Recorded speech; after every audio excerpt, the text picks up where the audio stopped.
ሰላም የሌላ ሚዲያ ቤተሰቦች፣ የእግዚአብሔር ሰላም ከእናንተ ጋር ይሁን።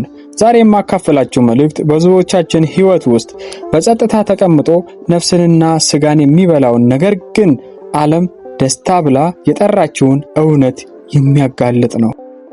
ኃጢአቶች ሁሉ ሰውነትን ያጠፋሉ፣ ኃጢአቶች ሁሉ ነፍስን ያጠፋሉ። ነገር ግን ከመካከላቸው አንድ ምድብ አለ፣ የጾታ ብልግና ኃጢአት። መጽሐፍ ቅዱስ ስለ እርሱ በሹክሹክታ አይናገርም። በየዘመኑ የሚጮህ ማስጠንቀቂያን ያሰማል። ምክንያቱም ይህ ኃጢአት ስለ ምኞት ብቻ አይደለም፣ ስለ ማታለልም ጭምር ነው። ሰይጣን ደስ የሚያሰኝ መስሎ ዕድሜ ልክ ሊያስር በሚችል ደስታ ሸፍኖታል። ሐዋርያው ቅዱስ ጳውሎስ ከዝሙት ሽሹ አለ እንጂ ተቃወሙት አላለም። ለምን? ምክንያቱም ከመሬት በታች የተደበቀ መንፈሳዊ መርዝ አለ እና በእኛ ዘመን ከማንኛውም ነገር በላይ ብዙ ሕይወትን እያጠፋ ነው። በዚህ ቪዲዮ ውስጥ መጽሐፍ ቅዱስ እያንዳንዱን ክርስቲያን የሚያስጠነቅቀውን አምስቱን የወሲብ ኃጢአቶችና ፍቅር፣ ነፃነትና ደስታ መስለው ነፍስን በጸጥታ እንዴት እንደሚያጠፉ እናያለን።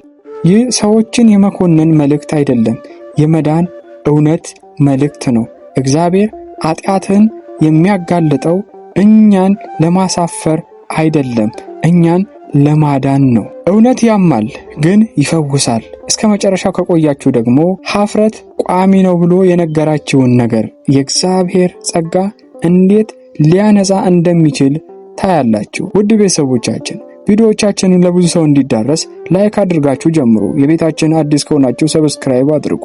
በቀጥታ ወደ መጀመሪያው እንለፍ። የመጀመሪያው ዝሙት የነፍስ ቁርጥራጭ። ዝሙት ዓለም መደበኛ አድርጎታል። ከወደድከው ጋር ተኛ ይላል። ያ ግን ውሸት ነው። የእግዚአብሔር ቃል በመጀመሪያው ተሰሎንቄ ምዕራፍ 4 ቁጥር 3 ላይ ከዝሙት እንድትርቁ ይላል። ቁልፉ ነጥብ ከጋብቻ ቃል ኪዳን ውጪ ሰውነትህን በሰጠ ቁጥር የነፍስህን ክፍል ትሰጣለህ። የማይታዩ ጠባሳዎችን የሚተው መንፈሳዊ ትስስር ትፈጥራለህ። ጉዳት የሌለው ይመስልሃል፣ ነገር ግን በመንፈሳዊ ሁኔታ ያስራል። ሰይጣን ንጽህናህን እንድታበላሽ ማድረግ ከቻለ መለያየትህን ማዳከም እንደሚችል ያውቃል። እግዚአብሔር ፍላጎቶቼን ይረዳኛል ብለህ ማመካኘት ትጀምራለህ። ነገር ግን የሞከርከው እርካታ የፈተና አካል ቢሆንስ? ምኞት አያረካም፣ ይበዛል። በመጽሐፈ ምሳሌ ምዕራፍ 6 ቁጥር 27 ላይ ሰው እሳትን በብብቱ ቢጭን ልብሱ አይቃጠልምን ይላል። ሁለተኛው ምኞትና ራስን ማርካት። ሁለተኛው ኃጢአት ይበልጥ ጥልቅ የሆነ ሌላ ሰው የማይፈልግ የግልና የተደበቀ ወጥመድ፣ ምኞትና ራስን ማርካት። ጌታችንና መድኃኒታችን ኢየሱስ ክርስቶስ በማቴዎስ ወንጌል ምዕራፍ 5 ቁጥር 28 ላይ ሴትን በምኞት የተመለከተ ሁሉ በልቡ ከእርሷ ጋር አመንዝሯል አለ። ምኞት በዓይን ይጀምራል፣ በአእምሮ ያድጋል፣ ልብንም ይቆጣጠራል። የምታስበው ሐሳብ ብቻ ነው፣ ግን እያንዳንዱ ሐሳብ ዘርን ይተካል እና እነዚያ ዘሮች ወደ ሰንሰለት ያድጋሉ። ጠላት በሕዝብ ፊት እንድትወድቅ ማድረግ ከቻለ በግል ያጠምድሃል። ሌሊት ላይ ስልክ ማገላበጥ፣ የተደበቁ ፍለጋዎች፣ የግል ምናቦች ማለትም የተለያዩ ምስጢራዊ የሆኑ ዌብሳይቶች፣ በቀላሉ የማይገኙ ዌብሳይቶችን በራስ እጅ እየጻፍክ እነሱን መፈለግ፣ የእርቃን ምስሎችን የተለያዩ ቦታ ላይ መመልከት፣ እነዛ ነገሮች ላይ ማዘወተር እያንዳንዱ ቅጽበት ምንም ጉዳት የሌለው ይመስላል። ነገር ግን ንጽህና የሚሞትበት መሰረታዊ ጉዳይ ነው። ምኞት ሰውነትን ብቻ አያርክስም። ሰዎች እንደ ደስታ እንጂ እንደ ዓላማ እንዳትመለከት ልብህን ያሰለጥናል። በግል የምናመልከው ነገር በሕይወት የምናገለግለው ይሆናል። ማለትም ለዛ ነገር፣ ለዛ ሱስ ተገዢ እንሆናለን ማለት ነው። የእግዚአብሔር ማስጠንቀቂያ ስለ ቁጥጥር፣ እኛን ስለ ማሰር አይደለም፣ ስለ ጥበቃ፣ እኛን ከክፉ ነገር ስለ መጠበቅ ነው።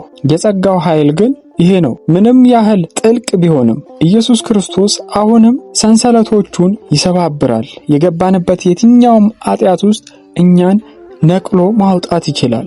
ደሙ ኃጢአትን ይቅር ማለቱን ብቻ ሳይሆን ትዝታውንም ስሩንም ያነሳል፣ ያነጻናል። ሶስተኛው ማመንዘርና መዘዙ።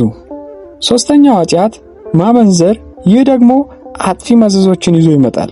በመጽሐፈ ምሳሌ ምዕራፍ 6 ቁጥር 32 ላይ ነገር ግን የሚያመነዝር ሰው አእምሮ የለውም፣ እንዲህ የሚያደርግ ራሱን ያጠፋል ይላል። ማመንዘር የሚጀምረው ከድርጊቱ ከረጅም ጊዜ በፊት ነው።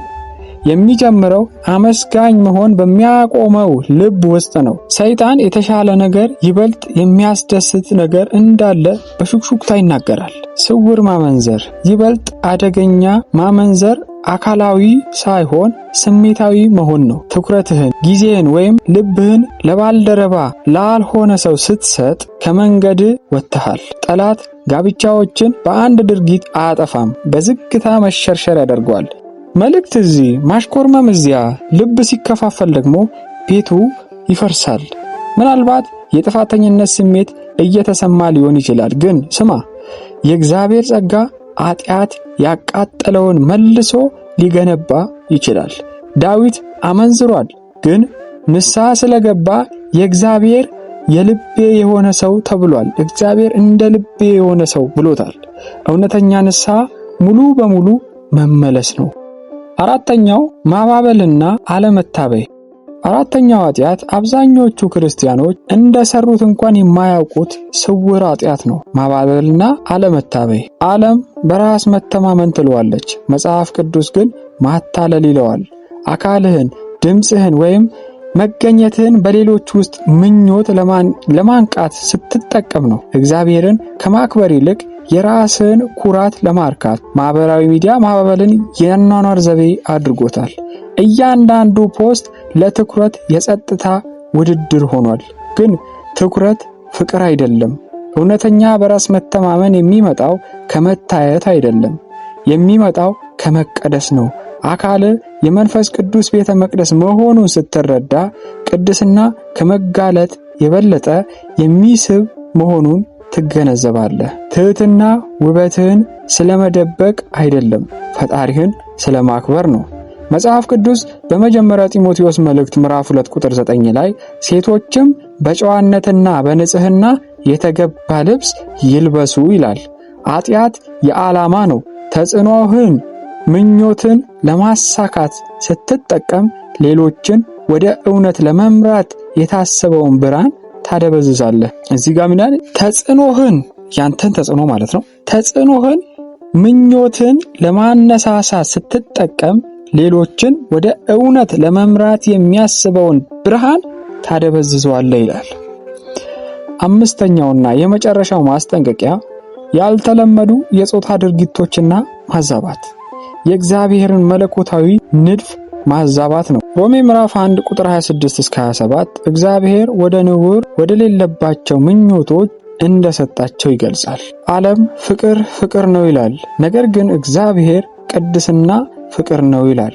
እግዚአብሔር የፈጠረው ምስሉን አንድ ላይ እንዲያንጸባርቁ እንጂ ንድፍን እንደገና እንዲነድፉ አይደለም። የእግዚአብሔር ቃል አይለወጥም፣ ለባህል አይታጠፍም። የእግዚአብሔር ልብ ግን ይሄ ነው። ማንም እንዲጠፋ አይፈልግም። ማስጠንቀቂያዎቹ ከጥላቻ አይደሉም፣ ምሕረት ናቸው።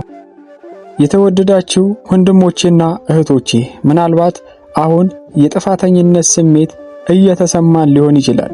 ምኞት፣ ሱስ፣ ሀፍረት በሕይወት ነግሶ ሊሆን ይችላል። ነገር ግን እንወቅ፣ ታሪካችን እዚህ አያልቅም፣ ማለትም እዚህ አያበቃም። በአንደኛ ቆሮንቶስ ምዕራፍ 6 ቁጥር 11 ላይ ነገር ግን ታጥባችኋል፣ ተቀድሳችኋል፣ ጸድቃችኋል በጌታ በኢየሱስ ክርስቶስ ስም ይላል። የእግዚአብሔር ጸጋ ከጥፋተኝነት የበለጠ ጥልቅ ነው። ንስሐ ቅጣት አይደለም፣ ለውጥ ነው። ከጾታ ኃጢአት ስንመለስ ደስታን እያጣን አይደለም፣ ሰላምን እያገኘን ነው። መንፈስ ቅዱስ ያለፈውን ትዝታዎቻችንን እንኳን ማንጻት ይችላል። ምኞት መሻቶቻችንን ገዝቶ ሊሆን ይችላል፣ ግን ጸጋ የወደፊት ሕይወታችንን ሊገዛ ይችላል። አሁን ምርጫ እናድርግ። ከፈተና ጋር አትሽኮርመም።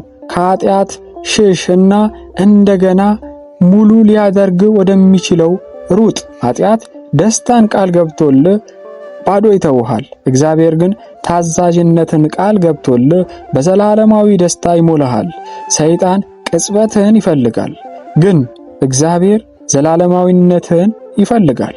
ይህ መልእክት ልባችሁን ከነካው አሁኑኑ ሰብስክራይብ እናድርግ እና ሐሳብ አስተያየታችሁን ኮሜንት ላይ ጻፉልን። እግዚአብሔር አሁንም ይገሳል ብላችሁ ሁላችሁም ኮሜንት ላይ ጻፉ። ቅድስና አሁንም እንደሚጠቅም፣ ንጽህና አሁንም ኃይል እንዳለውና ጌታችን መድኃኒታችን ኢየሱስ ክርስቶስ አሁንም እንደሚያድን ዓለም እንዲያይ እናድርግ። ላይክ አድርጉት። በቀጣይ ቪዲዮ እስክንገናኝ እግዚአብሔር ሰላም ያድርገን፣ ሀገራችንን ሰላም ያድርግልን። ደሊላ ሚዲያ የእውነት መንገድ ማያ